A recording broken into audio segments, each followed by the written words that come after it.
एक को फंसाया तो दूसरे की तैयारी, ट्रिक सेम है। पहले दोस्ती, फिर प्यार का झांसा, नहीं मानी तो नशा और फिर शारीरिक संबंध, फिर जबरन धर्म परिवर्तन।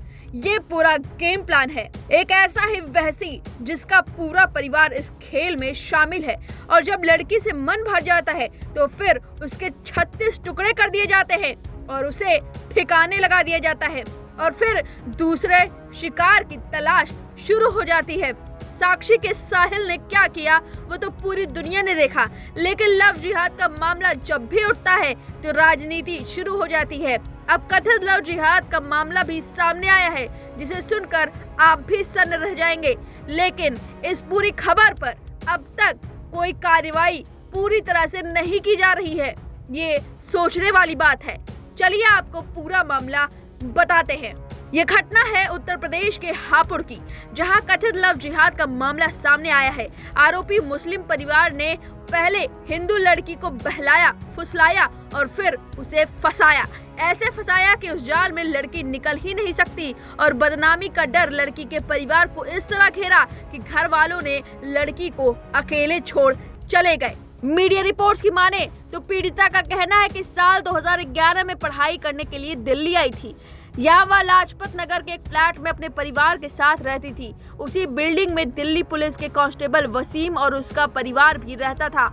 वसीम की मां जमीला उसे मीठी मीठी बातें करती थी और इस्लाम के बारे में बताती रहती थी।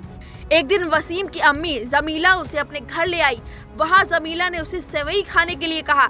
सेवई को खाने के बाद उसे नशा सा चढ़ गया। उसके बाद वसीम ने उसका बलात्कार किया।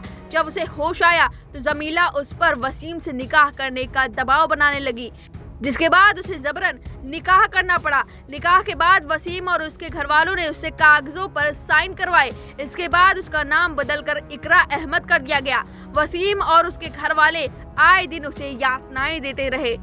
वसीम की मां जामिला ने कहा कि उसका बेटा और भी ऐसे शादियां करेगा, और हिंदू लड़कियों से जब मन भर जाता है तो उन्हें ऐसे ही मार दिया जाता है। वसीम भी मेरे को बहुत मारता पीटता था, और अब तो बच्चा होने के बाद तो उसे पता था कि बच्चे से माँ को कितना लगाव होता है, तो अब तो बच्चे को मारने की धमकी देता था मुझे कि तेरे बच्चे को भी मार देंगे और तेरे भी श्रद्धा की तरह 36 टुकड़े कर देंगे जैसे श्रद्धा को मारा है। अब तेरे पास यहाँ से जाने का कोई रास्ता नहीं है, या तो यहीं रहेगी या तो जहन्नुम में। अपने घर तो तू कभी जा नहीं सकती।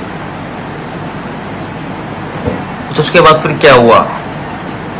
अब 11 तारीख की रात को इसने बहुत ज़्यादा मेरे साथ मारपीट करी। आया रात को जब 11:30 पौने 12 के आसपास, लाके इसने खाना खाया, फिर अपने पिस्टल की डोरी निकाल के फिर इसने मेरा गला दबाने की कोशिश करी। फिर मुझे उस दिन बहुत डर लगा। उस दिन मुझे यकीन हो गया कि अब तो ये मुझे मार ही देगा। फिर मैं 12 तारीख को सुबह में अपने बेटे को लेके चुपचाप अपने घर, यहाँ मेरे घर वालों से मुझे नहीं पता, मेरे पापा से मेरी बातचीत नहीं थी कि मैं कहाँ जाऊँ, तो मैं सुबह को अपने दादा के पास आ गई। दादाजी को सारी बात बताई, फिर उन्होंने पापा जी को बताई। फिर पापा जी के साथ मिलके फिर मैंने उस दिन 12 तारीख को यहाँ हापुड़ कोतवाली में शिकायत दर्ज कराई।